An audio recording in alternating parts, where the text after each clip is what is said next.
What's up, guys? Can you believe it? I'm getting put 2 videos on in 1 week.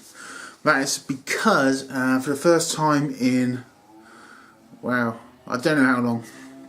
I can't even think.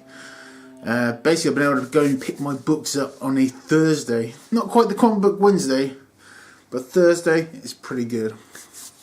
So I'm thankful for that. Makes a nice pleasant change.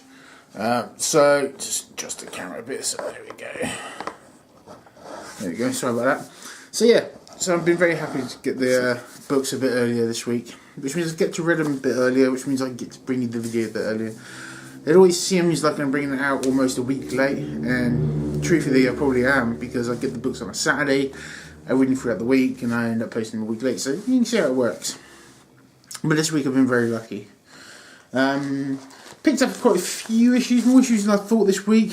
I always say that, don't I? I picked up more issues than I thought. To be honest, I don't know what I expect to pick up, but for some reason I always think it should be less than what I actually do pick up. But I picked up about a dozen books, so some new, some current, no back issues, not this week. So that was quite cool. So you're really happy to get the books early and put out a video earlier. Makes a nice change. So forget my rabbit in, I'm very sorry. First up we have X-Men 11. More of the sort of sisterhood. I don't know what the storyline's called actually, but I just call it the sisterhood storyline. It was okay, to be honest. I'm going to get a bit bored of this storyline now. It feels like they're dragging it on a bit, and while I appreciate the fact they're trying to introduce new characters, I was kind of hoping that they were going to stick with more Jubilee, more Rogue, more Psylocke, more Storm as the main focal points of the book, which I don't know. I'm not going to drop it, because I don't think I'm going to drop it, but I need to pick up a bit sooner. You know, it's got some boring bits in it with Lady Deathstrike at the end, also see Anna Cortez. There's a nice little twist at the end there, which I thought was really good. But it's almost dual personality, this book. The way it's written sometimes. I don't know. It was a bit frustrating for me, so I wanted to pick it up, the pace a bit. I don't know, it feels like we've been pissing around now for about 3 or 4 issues, and it's just like, come on, let's get on with it. And I have to say, the art was, the art wasn't as up to par as it normally is for this book. Just felt a bit lazy, you know. I know that sounds a bit harsh, because like I always feel like an arsehole saying art's not good, because, you know, if you can draw better than me, which most people can, don't hear much to judge. But yeah, it felt a bit lazy, and the same, the colourings felt a bit lazy. It felt a bit, sorry to drop the book. It felt a bit simplistic and a bit blocky. I don't know. Didn't enjoy it as much as I thought it did. We have Nova 13, not number 1. Ignore the number 1. X through the number 1. Nova 13 with Beta Ray Bill. There he is up top there. Look. Once again, as Cosmo Bosco always says, great cracking material, and I couldn't agree more. Every time I pick up this book, I think I should be dropping it because nothing happens. And the same thing here, nothing really happens in this book. There's no real overall story arc to it. But for some reason I find it really, really enjoyable. And it really is a 5-minute read, unfortunately. But I enjoy it so much.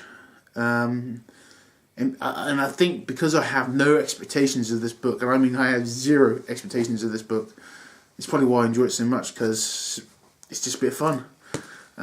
So I can't see myself dropping it anytime soon, even though it's not doing anything, which is quite mad.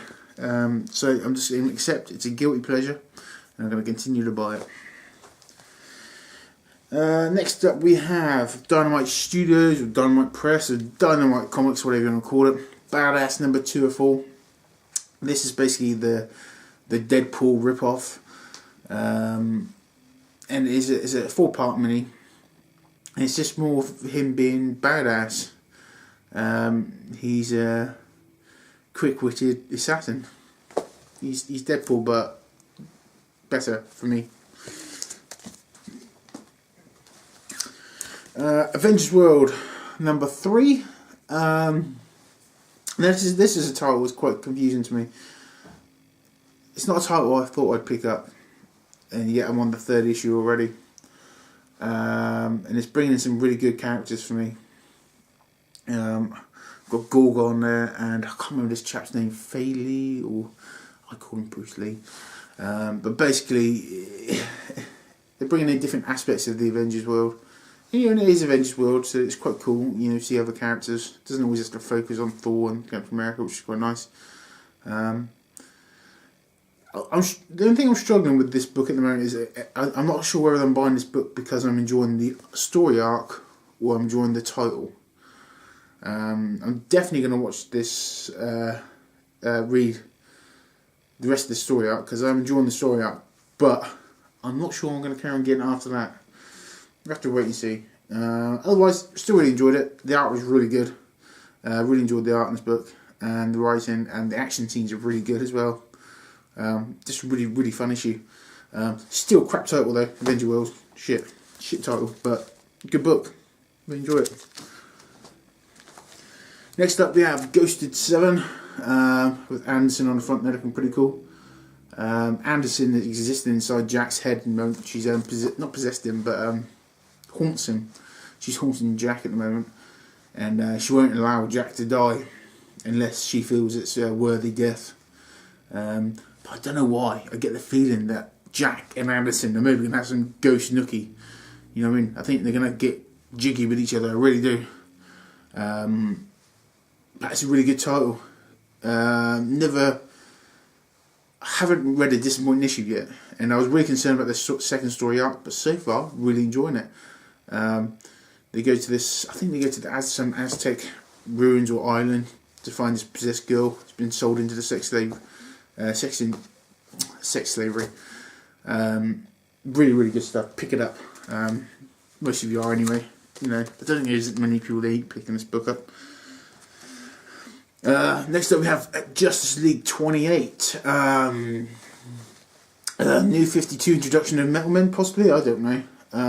I never heard of the Metal Men before this book, actually. And now I have. I really enjoyed it. This is really... it felt really refreshing, this issue. It was nice to just take a little step back from Forever Evil and introduce new characters. And I think they did a good job of doing that. And I'm sure we're going to see a Metal Men book out there very soon. And I will more than likely pick that issue up because I really enjoyed this. I really enjoyed the personalities of each Metal Man. You've got gold, titanium, tin, mercury, lead and iron. They all have different character traits, which is brilliant. So yeah, really looking forward to reading it. It's pretty cool. We then have part 2 of 4 of The Curse, or just Curse. Again, this book is pretty damn good. It's a sorry, I thought I saw someone run past the window, then it scared the shit out of me. It's about a werewolf story.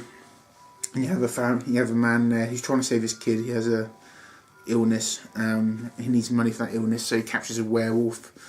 But at the moment, the werewolf is not a werewolf. He's human. So he's got him locked in his cellar, and he's basically waiting for him to turn into a werewolf, so he can then present him to the police, and then get a big reward, become famous, earn money, save his son. Unfortunately, he's left some evidence behind that may incriminate him to being a murderer. There's a local hillbilly stroke hobo that wants a piece of the action. So it's got a few twists and turns. Very cool. Very good book. Pick this up if you can. I really enjoy it, and the art's fantastic as well. But if you can't pick the book up, it's only 4-part, so the trade's going to be out soon. Next up we have New Warriors issue 1. And this is a issue 1, a proper one, and even a one down there. Look, ooh, where is it down there? Somewhere. There you go. So there's a front cover so you can get a look at it. A lot of these characters I'm not familiar with. Some of I am. Cannonball, yeah. Scarlet Spider I am. But yeah, some I'm not. Now this is tricky for me because I don't really have much dealings with the New Warriors, and to be honest with you, I don't think I'm going to have many more. I purely bought this on the strength of Nova, and while I will admit this is a fun book, it is a very light-hearted, fun book, it's just not for me, dare I say it. I didn't find much in there wanting me to come back to it. I didn't really care about the characters, and that's not because, you know, you know, they don't have to be primetime players for me, but the characters they did have, they just weren't working for me. And they introduced them, like, this whole book is about introducing characters, and it was like every page was a new character. And it was like, well, really, you just feel like it was being rushed and forced down your throat. The art was a bit rushed as well, dare I say it, a bit fun, stroke cartoony. I didn't really enjoy it, to be honest. Which is a shame, because I wanted to enjoy this book and I wanted to give it a chance. But to be honest, I can't even... With the amount of books I'm getting at the moment, I have to be really careful what I buy and what I don't buy. And if it's not... You know, my initial thought is, if it's in my head, and I say I want... You know, you either know straight away if you're going to buy an issue or not, again.